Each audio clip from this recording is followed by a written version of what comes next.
งานต่ำนี่พ่อหนามยังบ่อยู่ผู้ปั่นคนมาได้โอ้ยโอ้นักเติมยิงโอ้เฮ้ยลาได้บ่ไหวนะนี่เด้เอาไปแกงเด้อเอาไปแกะเด้อคือได้แกงเค็ม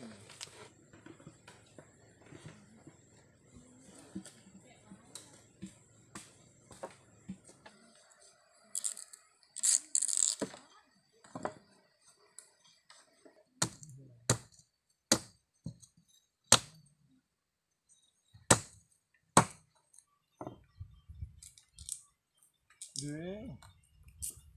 โตบอมนักลีอู้กันนะมาปั่นบ่อยู่โอ้ยเดี๋ยวเนาะเขามันก็เป็น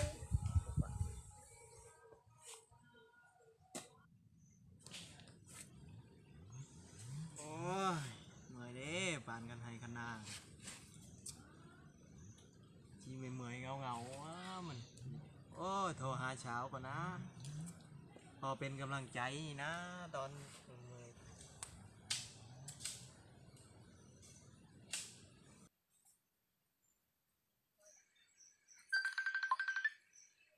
ฮัลโหลน้องอยู่ใช่นี่ก็อยู่ในใจอ้ายหั่นล่ะบ่ได้ไปไสดอกก็อยู่ทุกมื้อหั่นแหละอ้ายสิไปหานี่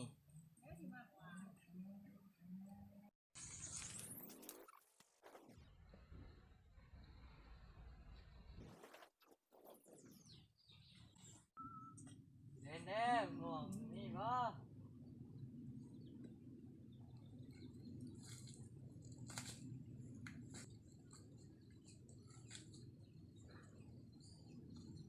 โอ้ยอาเชียชมมาแล้วครับ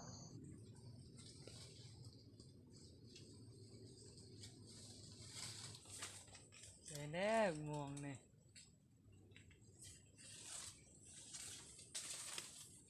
ได้กินอยู่บ่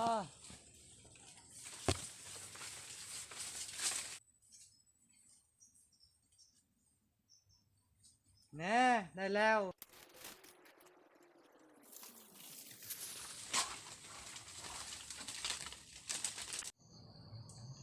โอ้ยสิพลาดแล้วมียาแม่มาแล้วเนาะ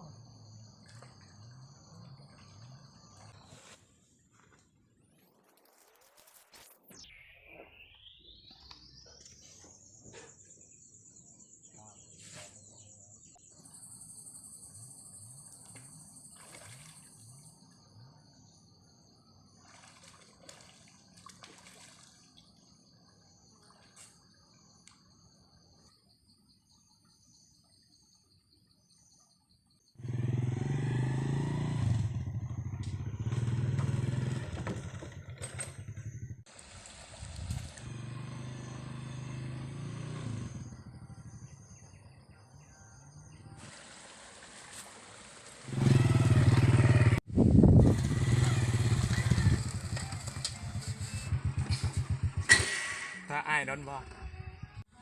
โดนปานใดสำหรับอ้ายน้องก็รอได้ คราวหน้าใครนี่ เข้าหน้าน้องนี่แหละอ้ายว่างามบ่ บ่งามถึงคนเลย อ้ายคือปากหวานแท้อ้ายผ่านสวนอ้อยมาบ่บ่ดอกไอ้ผ่านไปชวนมัน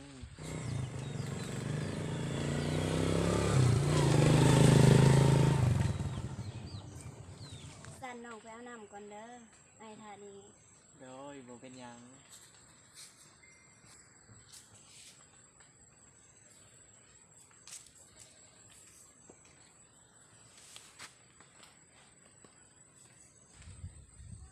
สนใจแต่คนอยู่ในโทรศัพท์นะเนาะ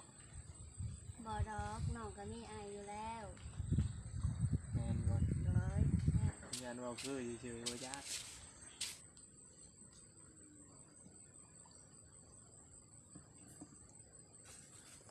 กระชันไอ้เมื่อก่อนเด้อ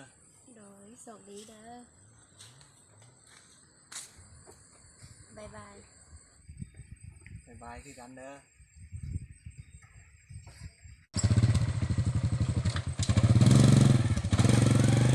ด้วยรถกับพ่อทิมเลยเนาะ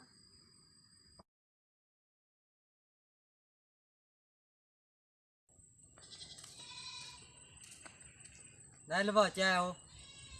ได้แล้ว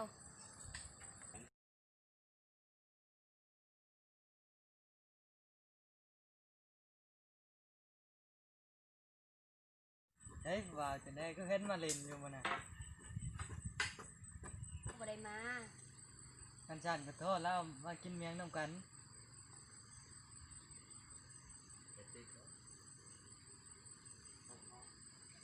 ฮัลโหลมื้อนี้มากินสมกันติ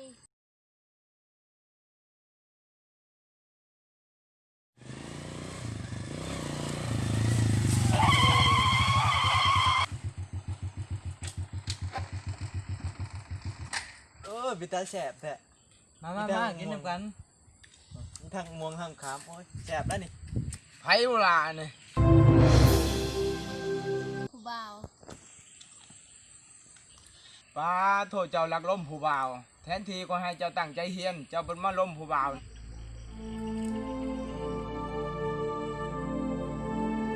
บางนั้นเขาจะได้ลูกสาวคนละหาเงินมาแต่ง